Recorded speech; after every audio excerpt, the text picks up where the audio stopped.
Okay, friends, welcome to you. We're starting just on time for my time, so be patient with me. Okay, why don't we begin our time together with a quick word of prayer. I'm not going to pray though. Don't all look down. I'm going to have you do the prayers tonight. Juanita, you want to pray for me? Okay, pray loud so these people in the back can hear you. Oh Lord, we ask you to come and be with us. Help us to have open hearts and open ears to hear your word to us. Come, Holy Spirit, just fill us. Fill us with bless Holly and anoint her as she speaks to us. Amen. Amen. All right, here's what I'd like to do. You may know that tonight is the second of 3 gatherings for us to talk about the topic of mercy. In a way, tonight is an especially important night because technically and officially, tomorrow begins the Jubilee year of mercy. So this is a big, big deal. It's an exciting night. I know for me, I'm ready for mercy. I feel like I'm ready. I need mercy. So what I want to do is take a moment. We have quite a few people who were here for last week's discussion. So we're going to have a little quiz. We're going to start with a little quiz. I began last week by really trying to think about the important ways in which the concept of mercy, the reality of mercy, is revealed and described in Israel. Because we know that our theological reflections and even our life as Christians, in an important way, is rooted in God's work in Israel. Always deepens and broadens our reflections when we understand that revelation better. So I suggested to you especially that there are 2 terms used frequently in the Old Testament that serve us as we try to fill out our understanding of mercy. There are others too, but these 2 are especially important. And they are,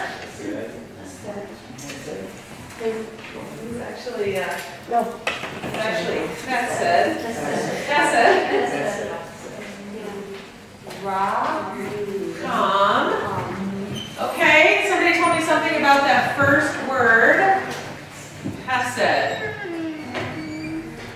Loving kindness. Thank you, Pat, exactly. That's the word, that's a funny word in English. It's an old-fashioned word in English now. We don't use it very often. Loving kindness. And it was a word that some of the previous generations of translators got a hold of to try to put into English this notion of chesed. As I said, anybody in the room who knows more than one language will know that translation is always a little bit tricky. It often does not work at all well to just take one word and try to turn it into one word. You have to use a phrase or something like that. So this was their attempt to take the word chesed and turn it into one word, loving kindness. Does anyone else remember anything else about that word? What is the word? Everlasting. Okay, everlasting. So it's very much associated with permanence and reliability. The chesed of God is something that you can depend on. I noted also briefly last week, it's also over and over and over again in the Old Testament associated with morning time.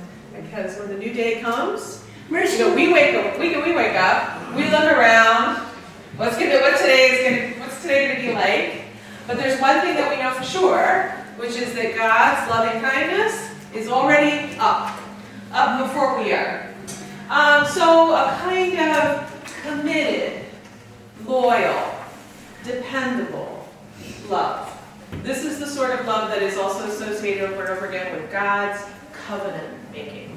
God makes a covenant. God commits himself to us. Okay, Racham, do you remember anything about that word? Can you tell me? Anybody remember? Tenderness, mercy, care. Exactly. I think especially a kind of care and attentiveness. You may recall there's a very interesting vocabulary connection on this word. This is exactly the word in Hebrew for womb, for the womb in which the unborn baby lives, dwells, and is nourished. So I think even just for me, that one association immediately creates this sense of care. This is not just somebody you can depend on to show up, you know, it's more immediate than that, kind of tenderness that we see there.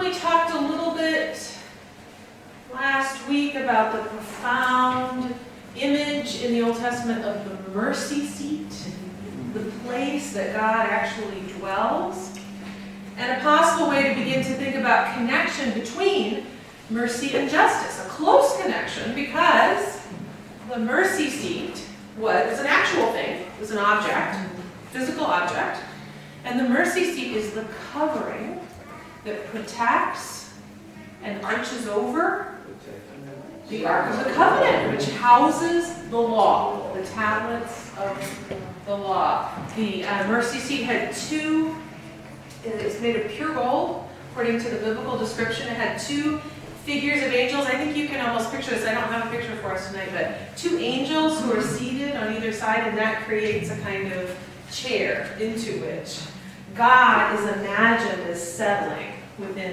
the people. Before we leave this topic, I want to point out one other crucial touch point in the Old Testament, one other really beautiful text. It's referenced in the title that I gave you for tonight. I didn't mention it last week, but I do want to mention it tonight because it is cited, you get to bring it up to our own moment.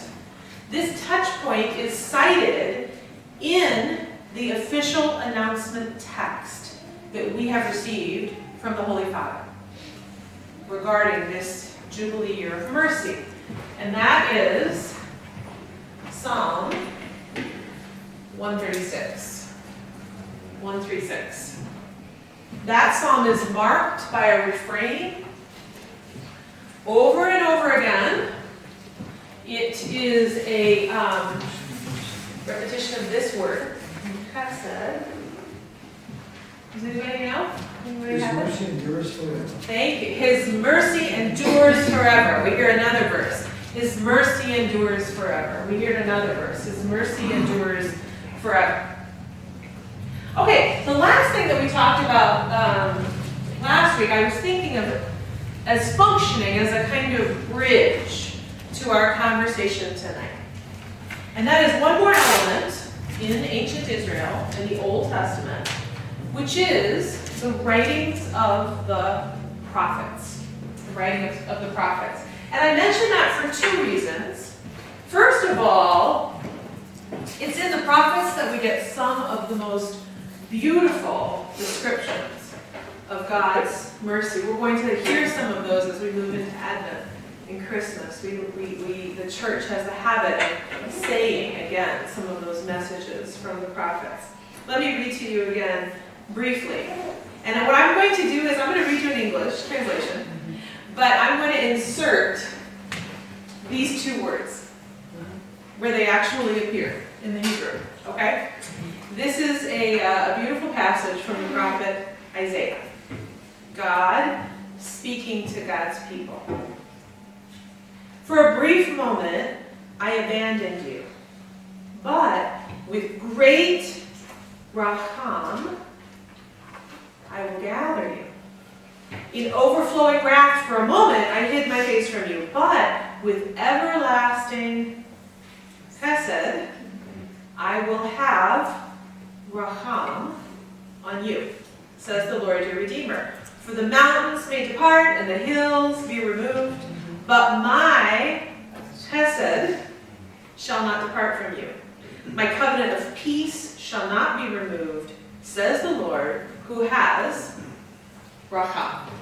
You see how our English words tell us a lot, but it's really interesting to see how those appear over and over again, isn't it? But especially, here's why. I think the writings of the prophets are a helpful bridge to some of the ideas that I want to focus on tonight. The writings of the prophets are one of the clearest places, maybe the clearest place, in the Old Testament, in which we begin to see this reality. God's people are not only those who receive mercy from God. They're not only those who are the beneficiary of Hesed and of Raham. They are those who are called now to extend mercy to others. They are those who are called to imitate God in these attributes and actions. Again, just to review yesterday, from last week, there's a certain sense in which this word represents a more static character of God, and this one represents more action. And it's that element that I want to focus on in our conversation tonight. For this reason, I would argue that what we see in the teachings of the church is this claim. In Christ, God both reveals the full extent of divine mercy and also invites us to participate in it in new and even fuller ways. There's my thesis for tonight. We already see the God of mercy in Israel. In Christ, God reveals the full extent of divine mercy and invites us to participate in it in ways even that exceed the prophets. New ways. So first, the revelation of divine mercy in Jesus. Now here, I'm sure that I repeat things that you have heard before, but I want to take a moment here to speak to you the exact words that come from this announcement from Pope Francis. I take it very seriously that the Holy Father calls us to think together about these things, and I wanted to have at least one moment here tonight where we listen to his own words. An announcement. So here is his reflecting to us the revelation of divine mercy in Christ. Quote, from the Declaration of the Year of Jubilee, Jesus, seeing the crowds of people who followed him, realized that they were tired and exhausted, lost and without a guide, and he felt deep compassion for them. On the basis of this compassionate love, he healed the sick who were presented to him, and with just a few loaves of bread and fish, he satisfied the enormous crowd. What moved Jesus in all of these situations was nothing other than mercy, with which he read the hearts of those he encountered and responded to their deepest need. When he came upon the widow of Nain taking her son out for burial, he felt great compassion for the immense suffering of this grieving mother, and he gave her son back by raising him from the dead. After freeing the demoniac in the country of the Gerasenes, Jesus entrusted him with this mission. Go home to your friends and tell them how much the Lord has done for you and how he has had mercy on you. The calling of Matthew is also presented within this context of mercy. Passing by the tax collector's booth, Jesus looked intently at Matthew. It was a look full of mercy and forgave the sins of the man, a sinner and a tax collector, whom Jesus chose against the hesitation of the disciples to become one of the 12. St. Bede the Venerable, a well-known Christian theologian of history, commenting on this gospel passage, wrote that Jesus looked upon Matthew with merciful love and chose him. Miserando, I'm going to give you the Latin, okay? Miserando is how this phrase about Matthew appears in Latin. Miserando atque elegendo. Now, you don't have to, I'm not going to squeeze you on that next week. So you don't have to know that. But that phrase has particular meaning tonight. Does anybody know about that phrase? In the Latin, miserando, agendo. And it means, it's often translated as lowly but chosen. Matthew was a tax collector and a sinner. But literally, miserando, agendo, literally it means by having mercy, by choosing him. By having mercy, by choosing him. Well, what's interesting to me about this phrase is that very phrase is the motto that Pope Francis has chosen for his papacy. It's his own personal motto. Having mercy, choosing. By having mercy on him, he chose him. You know, as a way of his own personal response to God's call to him. And one more paragraph I want to read. In the parables devoted to mercy, Jesus reveals the nature of God as that of a father who never gives up until he has forgiven the wrong and overcome rejection. With compassion and mercy, we know these three parables, in particular, the lost coin, the lost sheep, and the father with two sons. Many of you will remember those parables. In these parables, God is always presented as full of joy, especially when he pardons. In them, we find the core of the gospel and of our faith, because mercy is presented as a force that overcomes everything, filling the heart with love and bringing consolation through pardon. There you have from Pope Francis himself his reflection. Now you see why the year of mercy might be related to some things he's been thinking about for a little while. Having mercy, he was chosen. And what I want to tell you is that historically, this, what I've called in my title, a kind of revolution of compassion, is seen in the first 2 or 3 generations of this new Christian movement. Those who are following what they themselves called simply the way, followers of the way. You may be familiar, for example, with a quote from one of the early Christian fathers, Tertullian, who looked around and said, everywhere we see the Romans say this of the Christians: look at the way they love each other. I think what's so interesting about the quote, we don't know. Tertullian doesn't say exactly what he meant, and he doesn't say exactly what was going through the mind of the Romans, but you see the quote in its import, don't you? Whatever these Christians were doing, it was crazy the way that they showed love for each other. Justin Martyr, another of the great early voices in the Christian church, described their experience in this way: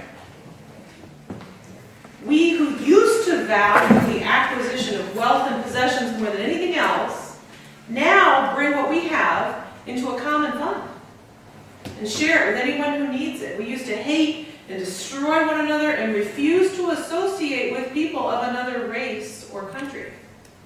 Now, because of Christ, we live together with such people and pray for our enemies. And I want to note also that the love of the early Christians, although it was clearly aimed toward fellow believers, it also expanded, even in those early days, beyond the circle of believers as well.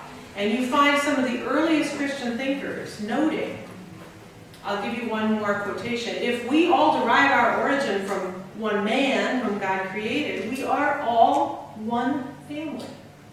That's an early Christian thinker. All human beings are one family. God has decreed that we should hate no one. Because we are all brothers, God teaches us never to do evil, but only good, giving aid to those who are oppressed and giving food to the hungry. One of the most striking examples, this is not a story that's often told, but I want to make you aware of it tonight. In the 3rd century, and this is attested to by sources other than Christian writers, there was a terrible plague that spread through the Roman Empire. Especially, it was terrible in Rome itself. As you know, before the fairly recent discovery of antibiotics, there was little to do in the face of infectious, ravaging diseases such as that. But listen, even without any theories about germs, these people knew that when you got close to the person who was sick, you got sick too. That is not rocket science. And so they had a very, very sensible practice, which was that when someone fell ill with this kind of disease, they were removed. They were taken out of the house and out of the community so they wouldn't cause damage to other people. The Christians, however, came to be known because they did exactly the opposite. They did the nonsensical thing of coming to, after victims of this plague had been rejected by those in their own families and immediate community, they came and ministered to them. And often, even without antibiotics, if you had someone to offer you water and food and keep you warm, you might recover. But the thing that got the attention of historians who keep track of this was not necessarily the recovery rate. It was these crazy Christians. Who does that kind of thing? And one other thing as well. Now maybe there's a scientific explanation for this, because maybe there's a kind of resistance to the germs that the Christians were able to acquire. But one of the early Christian bishops is noted by a historian as boasting about the way that Christians who cared for those victims did not become ill, but instead lived through long lives after risking so much. And I think that's just the beginning of a long story we could tell. Again, some of you may know, but some of you may not. The very idea of hospitals, as you and I know them, emerged only and specifically and uniquely in the context of the Christian culture that began to develop from an early revolution, from an early movement, into a widespread and ongoing way of life. Before that, there simply was no commonly recognized institution at which people who were ill and dying were treated. Their families did what they could or they didn't. And in fact, I'm not sure that we do this so well today, but as a matter of fact, prisons, as we know them, developed for this reason. A desire to see those who had done wrong be given an opportunity to be not simply punished, but also rehabilitated. That was a completely novel idea. I don't know, do you think our prisons succeed? I don't know about that. But now we're going to start, very shortly we're going to start talking about some practical works. Maybe we need more Christians than we already have. We have many Christians already in our prison systems doing so much and doing what they can. But that was a markedly Christian work to do that. Dorothy Day suggested that Catholics should be taking care of prisons. She absolutely did. She said that would be a distinctly Catholic undertaking. And in fact, you may know that one of the ways in which this movement, this tendency, this direction came to be categorized and described was precisely in the works of mercy in the church. Now you're gonna hope you paid attention in CCD, because now I want to know. Who can tell me? All right, let's try. Corporal works of mercy. Who can tell me? Shelter those who are homeless. Feed the hungry. Feed the hungry. Give drink to the thirsty. Yes. Clothe the naked. Bury the dead. Bury the dead. Visit the sick. And ransom the captive. Right. I mean, Dorothy Day in many ways was looking at this traditional Christian Catholic list and saying, this is the work to which we are called. Okay, now I'm going to have to ask you if you can do the spiritual work. Come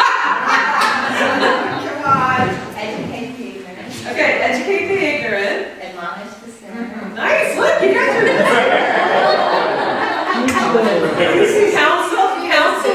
counsel the doubtful. Counsel the doubtful. Hey, are you guys listening to what I'm saying? I am not saying these are works to which priests are called. No, right. I am not saying these are works to which religious sisters are called. I'm saying these are works to which Catholics are called. Bear wrongs patiently. Forgive offenses. Forgive offenses. That's a work of mercy to the other. Pray for the living and the dead. And pray for the living and the dead. Comfort the afflicted. I think we said that. Comfort the afflicted. And pray for the living and the dead. Now listen, again, those categories, I think it can be actually very helpful for us to say those again. Wait a second, what are we doing? What are we doing? What are we called to do? But of course, what they are is they're meant to summarize for us and call us to the concrete nature of this mercy of revolution that we are all to be living in. Really, even the two lists, the corporal works of mercy and the spiritual works of mercy, are only intended to point us to what traditionally we think of as being the two parts of the human person, the body and the soul. So all these lists are saying is, show mercy to the people around you. Can you try to keep track of the fact that the people around you have bodies, they need some bodily mercy. The people around you have souls, they have spirits, they need some spiritual mercy. Here are some ways to divide our thinking about this. But I would argue to you that, we talked about some of these historical moments, this list. The real treasure chest here, if you want to think about what the Revolution of Mercy looks like, is in the lives of the saints. Because now we see not only these lists that give us a general sense, we see a kind of kaleidoscope of what the Christian revolution of mercy looks like in a million places. In cities, in the countryside, I think of Catherine of Siena, who was at home trying to help her mother with, how many children? Does anybody remember? 24. 24. She was the oldest of 24. One mother, my friends. One mother. 24 children. Well, yeah, you can do that. Maybe she had her first baby 17, probably. 22 children, one mother. Catherine was the eldest. Yes. My father was the 24th. There you go. I don't make these things up. Living proof right there. Yeah, 13. I thought that was. But here's what I'm saying. It's every circumstance. I mean, when you think of the stories of the saints, you always think of dramatic episodes. And I think Catherine is such a great story about every day. She's just the oldest daughter in a family of 24 kids. In fact, you should learn her story if you don't know it. She had some thoughts of going elsewhere, but her mother needed her, not surprisingly. I think her mother needed her and a small army, basically. So she stayed, and she helped her mother. In fact, okay, now I have to tell you my favorite story about Catherine of Siena. This is my daughter's name is Anna Catherine, so Catherine of Siena, because I love Catherine, that's why. Here's my favorite story about Catherine. There was a woman in her town of Siena, which wasn't a very big place at that time, and her husband didn't go to Mass, wasn't a faithful Mass attender. If anybody ever tries to paint some picture of people in the medieval times when everybody was so Catholic, okay, they're not telling you the truth. This guy did not like to go to church, and frankly, he also did not like her to go to church because then she didn't cook as well. He would just have something cold, or he wanted a real meal on Sunday midday. But one day, this woman slipped away to the Mass, hoping that she could hurry back and get something on the stove. And she was detained on her way back, but when she arrived at her house, she found her kettle on the stove, and there was soup boiling away. And later, she found out that morning, Catherine had died, and so then she knew she had stopped by on her way to heaven to get a pot of stew boiling. So we always have stew on St. Catherine's Day. I love that story. It's such a practical story, isn't it? And again, you and I could sit here all night. We could talk about maybe some of your favorite saints are coming to mind, especially those who are known for compassion, for tenderness, for mercy. But I said it briefly last week, I'm going to say it again. There is a wealth of resource in the stories of the saints. If we tell ourselves, tell our children, tell each other these stories over and over again, they shape our imagination. And they expand our imagination. Even in ways that we don't realize as we immerse ourselves in them. And I think especially what they do is give us the concrete description of mercy in a million places. I have to say, now that I'm talking about the saints, I would really be amiss if I came to this topic tonight and I didn't say a word about Sister Faustina. So a nun, really, she was a professed nun, but she was not a person that came from a position of stature. She was poor, uneducated, as many of you know, in Poland. And not that long ago, right? Early 20th century, she lived during the 1930s. But Sister Faustina went to the Lord in prayer to ask for wisdom. And she got messages that she recorded for us and for others to follow.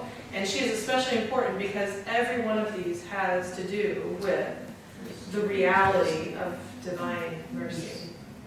Again, if we had more time tonight, I'd be tempted to take you back to the 1930s to just recall where the globe was. Where were we in the 1930s? Right? Only just recovering from what was then called the Great War.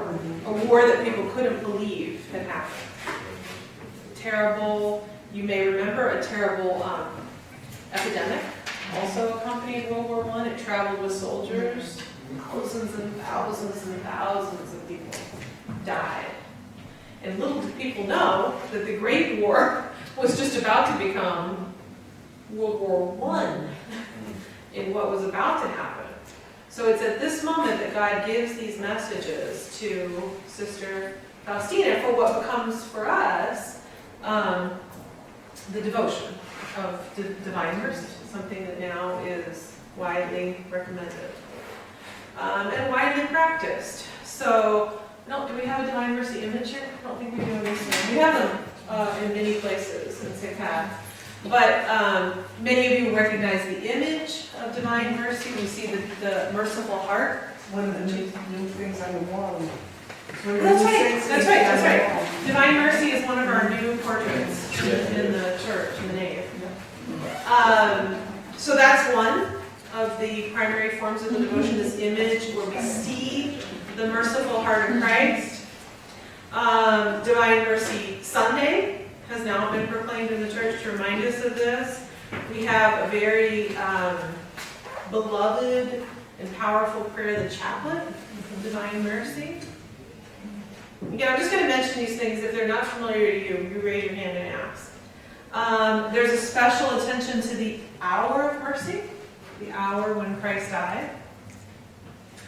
But I want to draw your attention to a fifth kind of pillar of this devotion. Those are the things that people think of. They think of the image of the merciful heart and so on. But the fifth pillar of this devotion is this. This is what Sister Faustina related to us. The spreading of divine mercy to all of humanity. That is a crucial, indispensable form of the devotion to the divine mercy. So we can have these images. We can have the saying on a medal, but it is indispensably connected to this task. Spreading, again, I hesitate to saying this, like it's so simple. The spreading of divine mercy to all of humanity. So in a way, a call, all these years later, you start here with the very earliest Christians and their flu victims, all the way down to the 1930s, and Sister Faustina saying, you people, all of you, are called to take up your arms in a revolution that does not involve guns, but involves another kind of powerful instrument. All right, here's what I'd like to do. I'm going to leave a little bit of time for questions, for conversation. But I want to suggest to you, maybe this also could prompt our conversation a little bit or give some opportunity for questions. I want to suggest to you 4. That's not really a good number. Usually preachers really like 3, don't they? Well, mine's just a little better. So I have 4 principles that can guide us as we try to do this. We say, no, I don't want to do this. I'm going to participate in God's mercy. I am going to show God's mercy. Not so much concrete examples, but principles that could guide us. First of all, I'm going to argue that we should do what I've actually tried to do a little bit here. We should look first to the character of God's mercy as our example.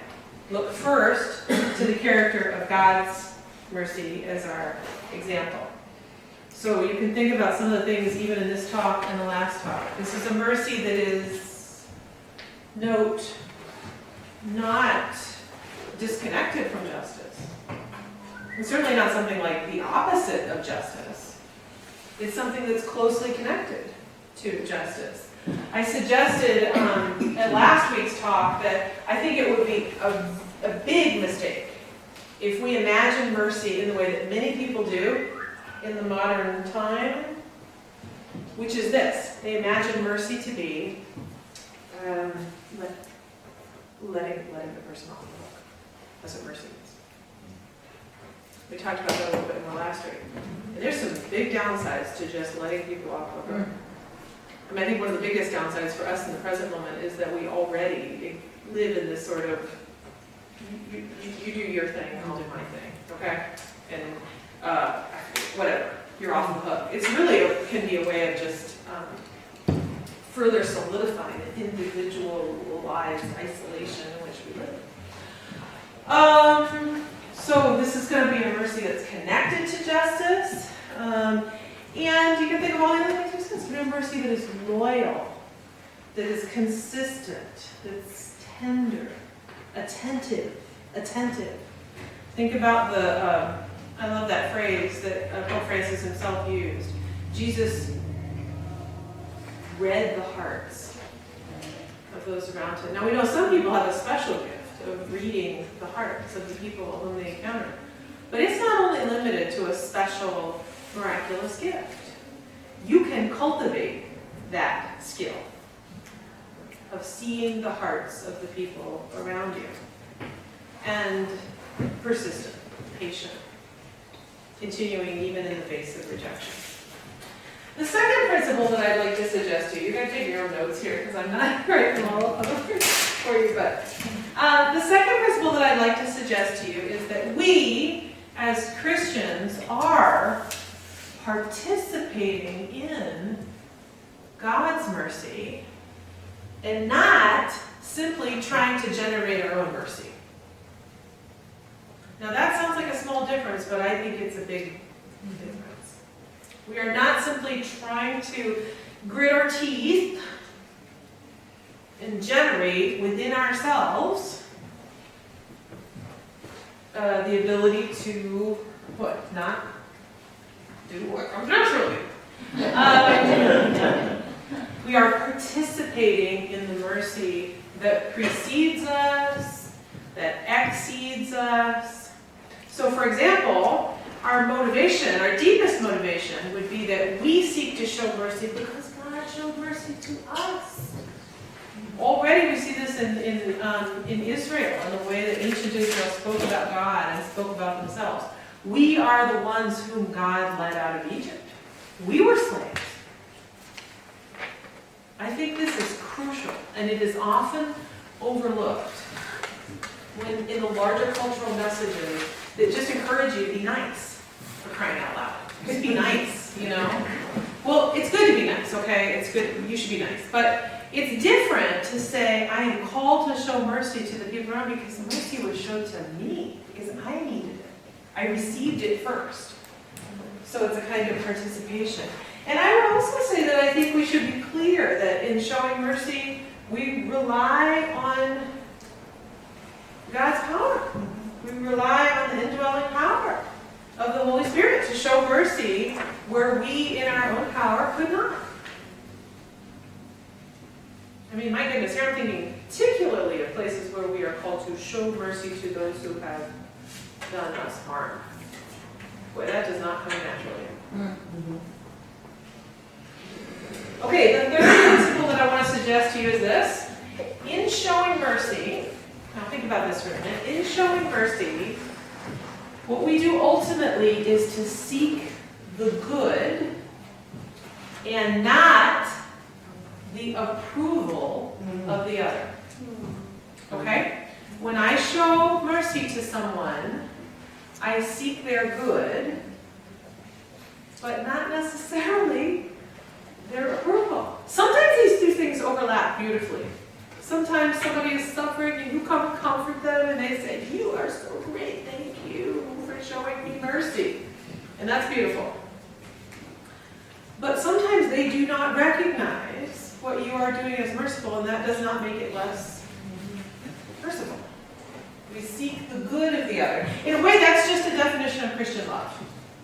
Christian love has primarily to do with seeking the good of the other, including some of these more deeply personal elements that we've mentioned. The kind of what people need is tenderness. They need to know that somebody is present to them.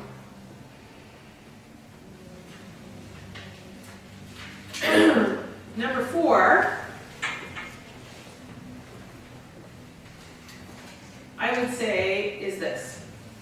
And here is where we do really differ from God. This is what it means for human creatures to try to be like God in this way. God is infinite, we are finite. God exists outside of time and space. We are fragile, changeable. And so what that means is this. We show mercy even when it costs us.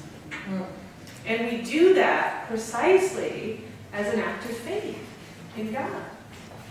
So we do it even when it costs us, but not as a kind of just heroic kind of, I'll throw my life away because that's courage. I mean, I'm not saying that's bad, but look, that is how some people give up their lives. They give up their lives not as an act of faith in God, but simply as a kind of want to seize on something big, something worth doing.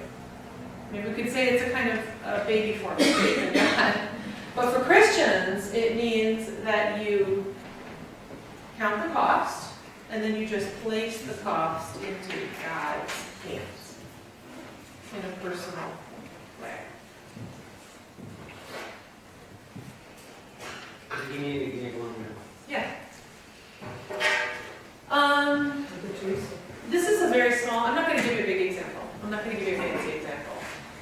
give you a small example.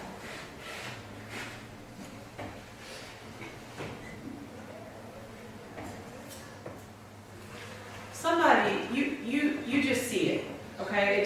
It just comes clear to you that there is a person in your work, in your family, who needs you right then. You see it. They need you to show that you see them. But I want you to make it late at night, and I want you to make it you're tired. You're tired. And you're going to get up early in the morning, no matter whether you spend an hour talking to this person right now or not. Now that's just a simple thing.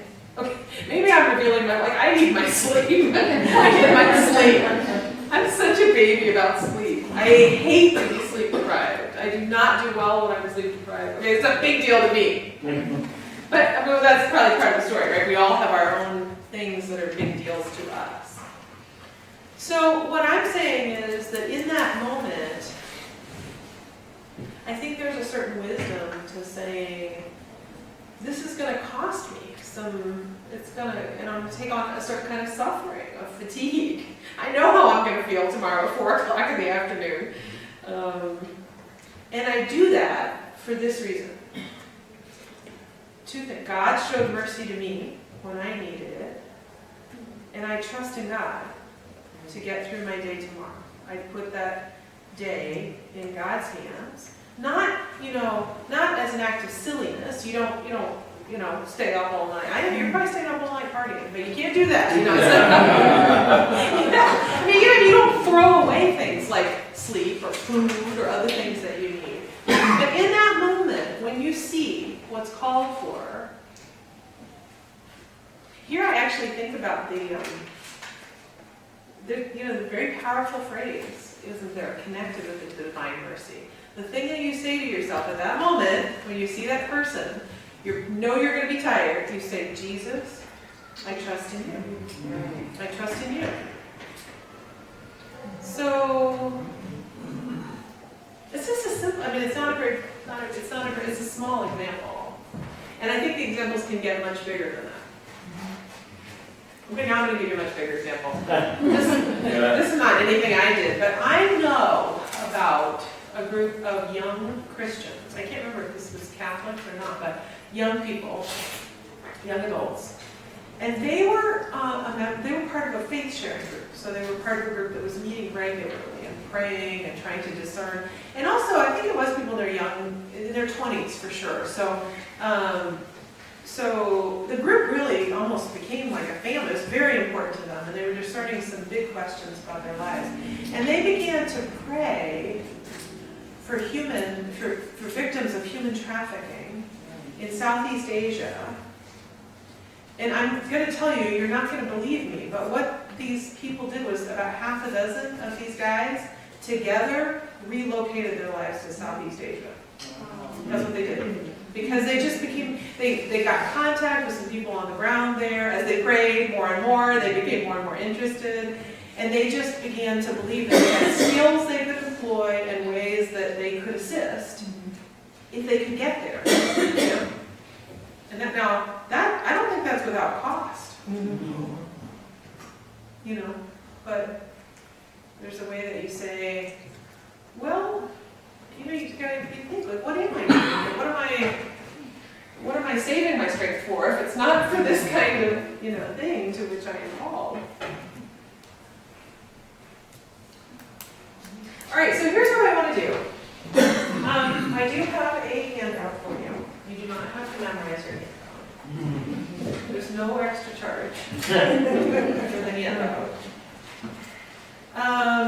And these are just ways to be. What I really want to do next week, this little advertisement for next week, is next week I want to jump even more into the very, very practical question. What does it look like in a family? What does it look like in a workplace? What does it look like in certain work situations where there are some serious obstacles? And I want to ask, what does it look like in this parish, in this diocese? Is there something out of this reflection on mercy, that God would have us do differently, would have you do differently. And partly I want to, I'm passing this out now because I want to begin to encourage you to concentrate your attention in this way. Tomorrow begins the year of mercy. Tomorrow. So this is an excellent evening for you to think about, I hope I have enough of these. How you want to spend your year. How you're going to spend your year of mercy. Are you going to read it? Yes. Say yes. I think I have one thing. I can make a copy of yours. Okay. I think there's more coming. Okay, so you can see what you're getting here is just a huge list of, this is just to, encourage you to begin thinking. These are very specific individual. These are all things that an individual on his or her own can choose to do. I'll make a copy. Thank you. I'll make. Okay, we have a few moments left. Can you tell me some of your thoughts or questions? What are the challenges here? What are the real challenges in trying to think about, us in our generation called to participate now in this revolution at the present moment, given the challenges of the present moment. There's some interesting challenges out there, I think. And issues with Syria, these kind of things, and sometimes your mercy wants you to help people, but there's these other things that could cause danger, and so you weigh these things in your head.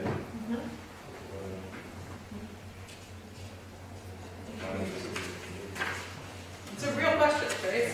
Yes, ma'am. Would mercy in the category of saying enemy, praying to the enemy? Absolutely. That would be a great example of a kind of,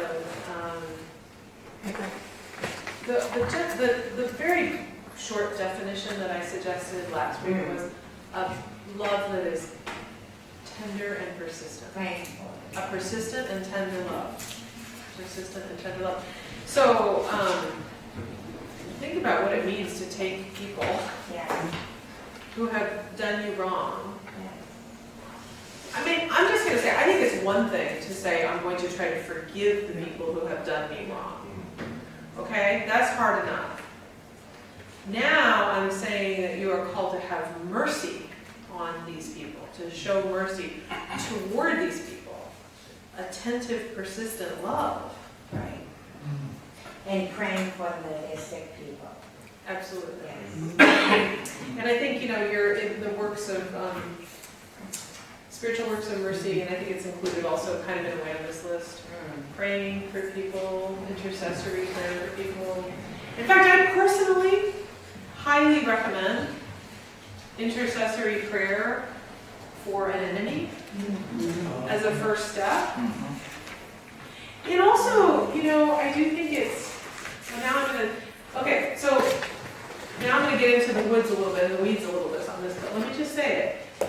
Sometimes there are enemies who absolutely are intent on doing us harm. There definitely are people who want to hurt us if we let them. And this is a delicate matter for discernment, because we, in a sense, can't be guided by fear. I mean, in a sense, we have nothing to be afraid of. What do we fear? Nothing. On the other hand, it's not good for other people to do you harm either. It's not good for them to do you harm. St. Augustine, whose name you might know, has a really funny argument about self-defense. Like, just, immediate self-defense. He argues you must resist the person who would try to take your life, because you can't let this guy become a murderer. You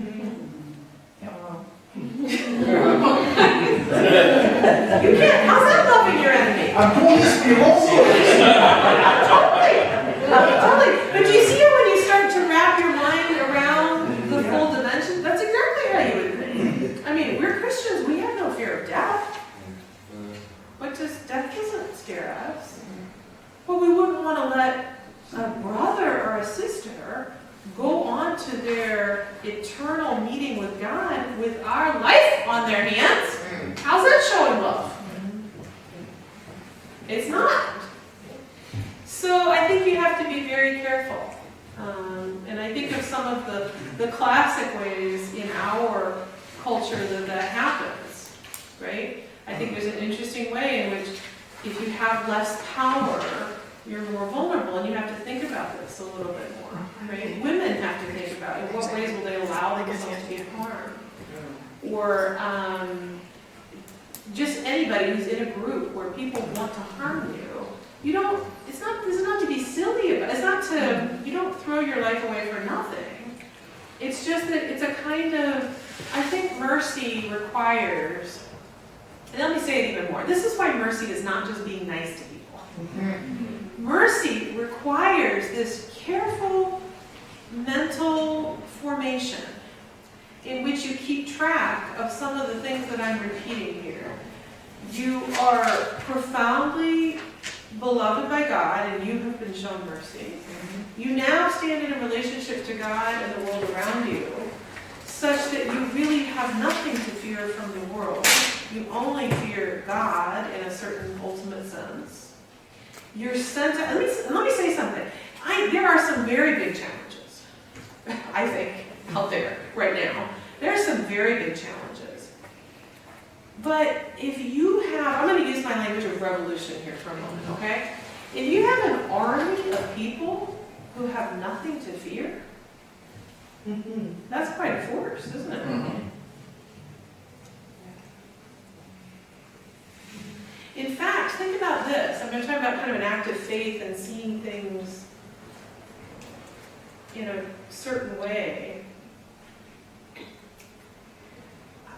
Maybe you have too, but I have now heard several reports from people in various different locations, including Europe, but other places, who believe that they have seen significant numbers of people convert in the last year, convert to Christianity because they watched how the Christian martyrs died. Yeah. And they just kind of caused them to pay attention for a moment. What in the world is going on there? You see, that's a kind of power of mercy, in a way. It's a power, but it's not an immediate kind of power. It doesn't seem powerful at the moment. Yes. I am just thinking about Jesus and how Jesus, he was loving and caring for people, but he also spoke the truth. And when he had to speak the truth to a person, even though the other person didn't like it. Exactly. But he was doing it because he cared for them. Exactly. He cared for the people who were victims, but also for the people who were not doing, who had power and were not using it in the right way. Exactly, because he cared for them too. And I didn't write it down here, but that's my kind of second point here. That's the other reason that I don't like just to be nice. Because I'm concerned that niceness sometimes has a lot to do with having other people like you. You're so nice, And so that's why I say I think we are imitating Jesus. When we say, my goal here, you might like me at the end, but you might not. I don't know, But I have to keep my focus trained on what love wants me to do for you, not what you want me to do for you. That's, I don't think that's our definition of nice. Yeah. I think in some ways it can be compared to parenting. How many times do you have to do something with your kids that at the moment seems like it may hurt them, but it's for their eventual good, You can't let them get away with certain actions because it's not right. And yet they may be hurt at the time, but you gotta do it.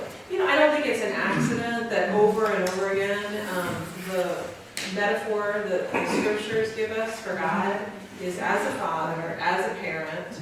There are many different ways that metaphor makes sense. But this is one of them.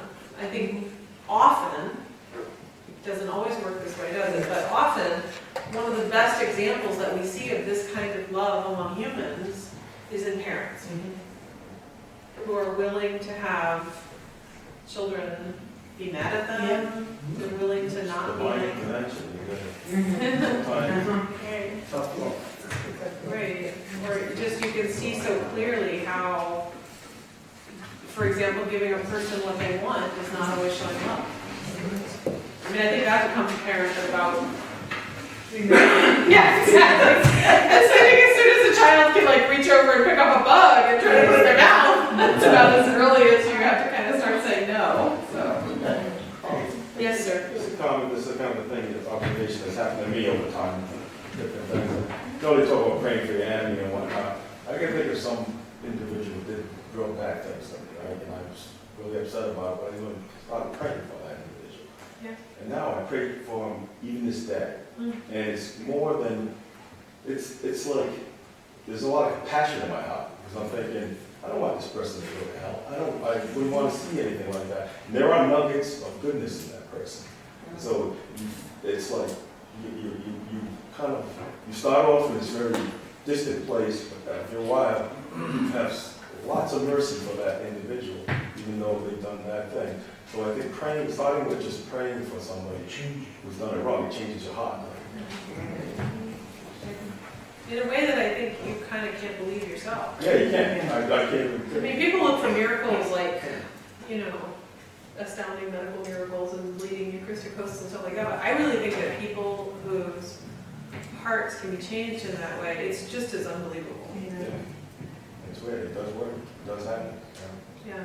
And I also would say myself that that's part of what it means, not to just grit your teeth and try to generate the niceness, Yeah. but instead to participate, I mean that word very intentionally, to make yourself to be a part of this bigger thing that God is doing. Because I think what you're doing is you are moving towards seeing that person in the way that God sees that person. Which absolutely, I mean, that's one of the great teachings, I think, of the Catholic Church, is that to exist is to have goodness somewhere. And there is no thing, you know, that God has created that doesn't have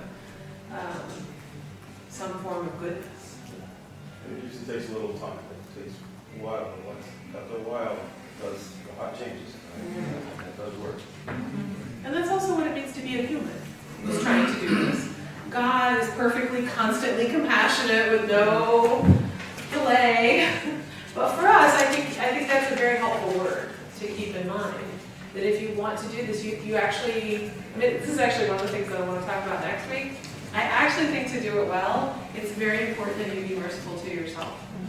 Which means being patient with yourself and so on. I really want to talk about that more next week when we get it. What does it mean to show mercy to yourself? You know, last week when I left class, the thing bringing to my mind was the importance of, it was almost like the secret of God's endless mercy lies within our hearts. And, you know, you said earlier, Jesus reads one's heart. We talked about these wicked people, sort of destroyed and whatnot.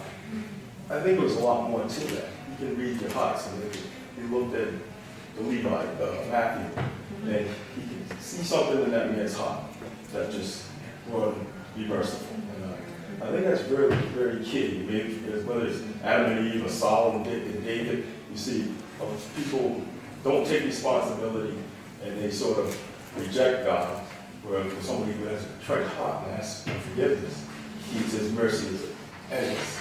No, but somebody who doesn't take responsibility, it isn't endless. There is a judgment. Or maybe, you know, here's part of the way I think to read the prophets of Israel. To have, and again, it's kind of back to parenting.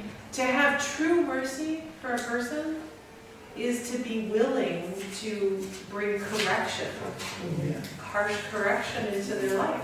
So it's actually, we would say, well, one's, you know, compassion and one's not compassion. But I think from God's side, they're both compassion.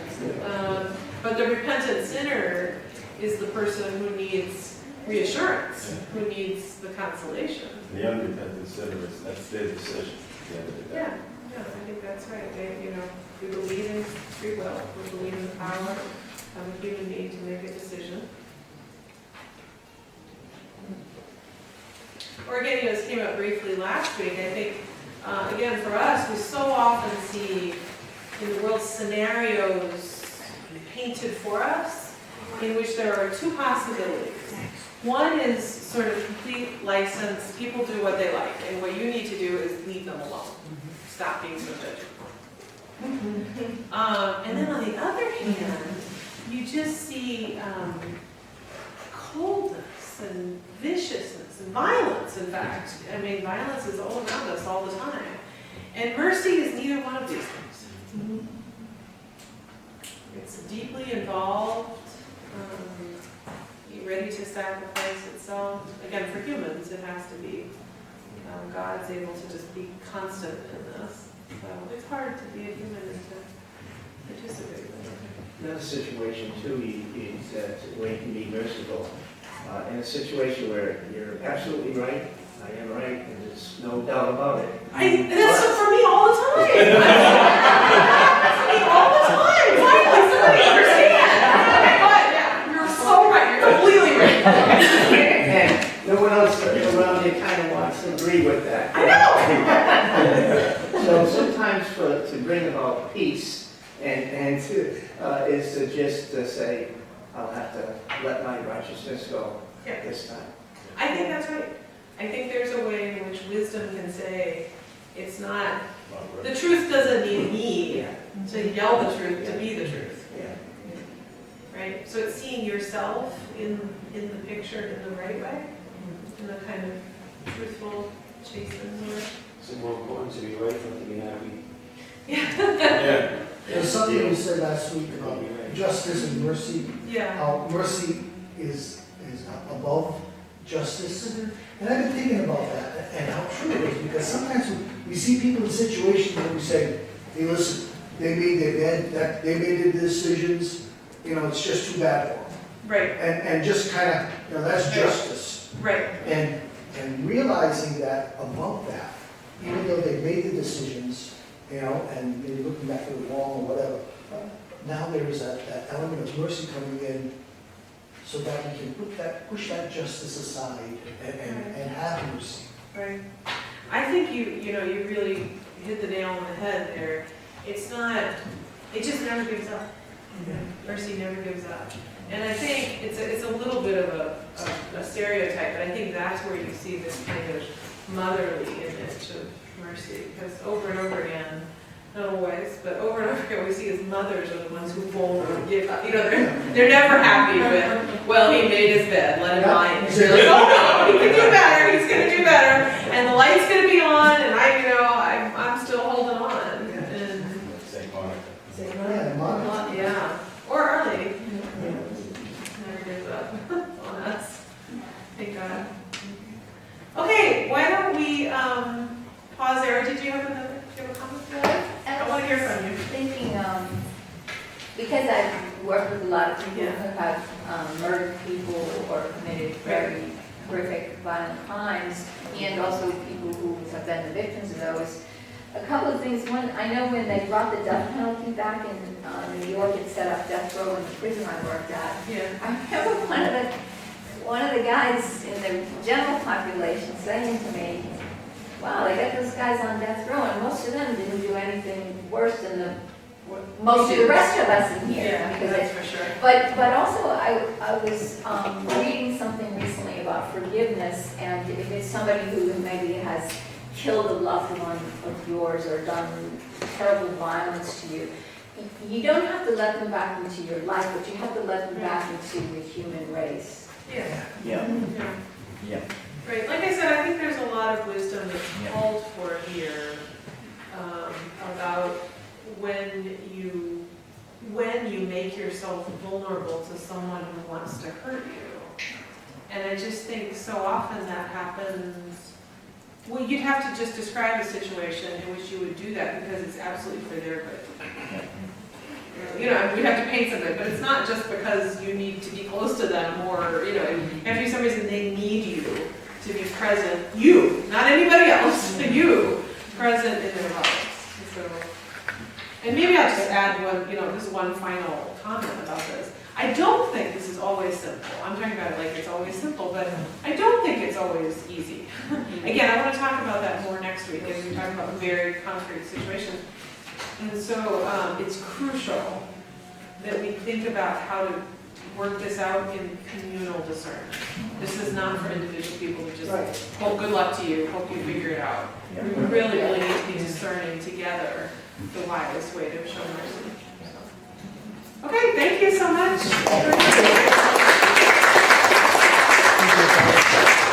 Thank you.